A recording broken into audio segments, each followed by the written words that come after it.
வணக்கம் ஃப்ரெண்ட்ஸ். இன்னைக்கு நம்ம ஒரு வித்தியாசமான கதைக்களம் கொண்ட ஒரு பாலிவுட் மூவி தாங்க பார்க்க போறோம். பொதுவா மீட்டு புகார்கள் ஆண்கள் மேலதான் வந்திருக்கிறத பார்த்திருப்போம். ஆனா ஒரு பெண் மேல வந்துச்சு அப்படின்னா அந்த சமூகம் எப்படி அவளை பார்க்கும் அப்படிங்கறத அக்யூஸ் படம் மூலமா நமக்கு சொல்லியிருக்காங்க. இந்த படம் நெட்ஃபிளிக்ஸ்ல வந்திருக்கு. இந்த படம் அப்படின்னாலுமே தமிழ் டப்பிங்லயும் கிடைக்குது. இது ஒரு முக்கியமான விஷயம் என்னன்னா 2025ல வந்த ஒரு தமிழ் படத்துக்கும் இதுக்கும் எந்தவித சம்பந்தமும் கிடையாது. இந்த படத்துல கொங்கனா சென் சர்மா நடிச்சிருக்காங்க. இவங்க ஏற்கனவே 2 தேசிய விருதுகள் வாங்கினவங்களும் கூட. அவங்க கூட சிட்டாரல் படத்துல நடிச்ச பிரதிபா ரந்தாவும் இருக்காங்க. இந்த படத்தை அனுபூதி காஷ்யப் டைரக்ட் பண்ணிருக்காங்க. 1 மணி நேரம் 45 நிமிஷம் ஓடக்கூடிய ஒரு சின்ன படம் தான் இது. ஆனா பேசக்கூடிய விஷயம் ரொம்ப பெருசாவே இருக்கு. கதையோட நாயகியா கொங்கனா சென் நடிச்சிருக்காங்க. லண்டன்ல இருக்கிற ஒரு பெரிய பிரைவேட் ஹாஸ்பிட்டல்ல சீனியர் டாக்டரா இருக்காங்க. அவங்க ஹஸ்பண்டும் ஒரு டாக்டர் தான். இவங்க 2 பேருமே சேர்ந்து ஒரு குழந்தைய தத்தெடுக்கலாம் அப்படின்னு முடிவு பண்ணிருக்காங்க. அதுக்கான வேலையும் செஞ்சுட்டு இருக்காங்க. நாயகி அந்த ஹாஸ்பிட்டல்ல 15 வருஷமா நேர்மையா உழைச்சவங்க.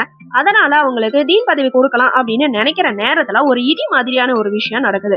அந்த ஹாஸ்பிட்டல் மேனேஜ்மெண்ட்டுக்கு ஒரு இமெயில் வருது. அதுல நாயகி மேல ஒரு பாலியல் புகார் சொல்லப்பட்டிருக்கு. முதல்ல இதை அதிர்ச்சியா பாக்குற நாயகிக்கு அடுத்தடுத்து 8 மெயில்கள் வருது. இதனால அவங்க சஸ்பெண்டும் செய்யப்படுறாங்க. சோசியல் மீடியால இந்த விஷயம் பரவி எல்லோரும் அவங்கள ஒரு செக்ஷுவல் பிரெடேட்டர் அப்படின்னு திட்டுறாங்க. இதனால அவங்க வாழ்க்கை எப்படி மாறுது, அவங்க ஹஸ்பண்ட் அவங்கள நம்புறாரா இல்லையா, இந்த புகார்களுக்கு எல்லாம் பின்னாடி இருக்கிற உண்மைதான் என்ன அப்படிங்கறதான் படத்தோட மீதி கதை.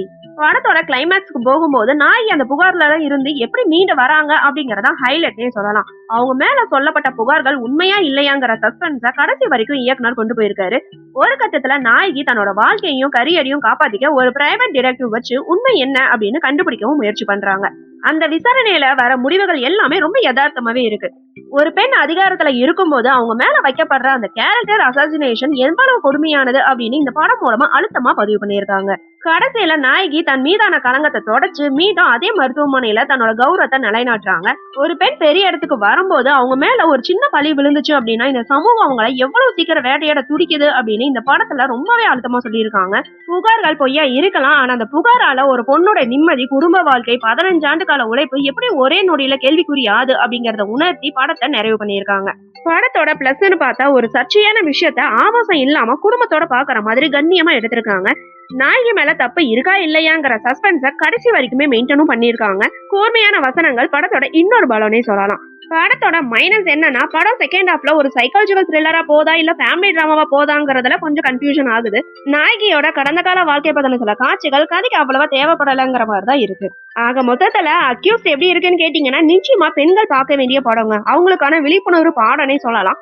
ஆனா மெலோ டிராமாவா இருக்கிறனால கொஞ்சம் ஸ்லோவா தான் போகுது. அதனால ஆண்களுக்கு கொஞ்சம் பொறுமை தேவைப்படலாம். ஆனா ஒரு நல்ல கதையை பார்க்கணும்னு நினைக்கிறவங்க கண்டிப்பா இந்த படத்தை மிஸ் பண்ணாம பாருங்க. யூத் சர்டிபிகேட் படம் அப்படிங்கறனால தைரியமா ஃபேமிலியோட உட்காந்து பார்க்கலாம்.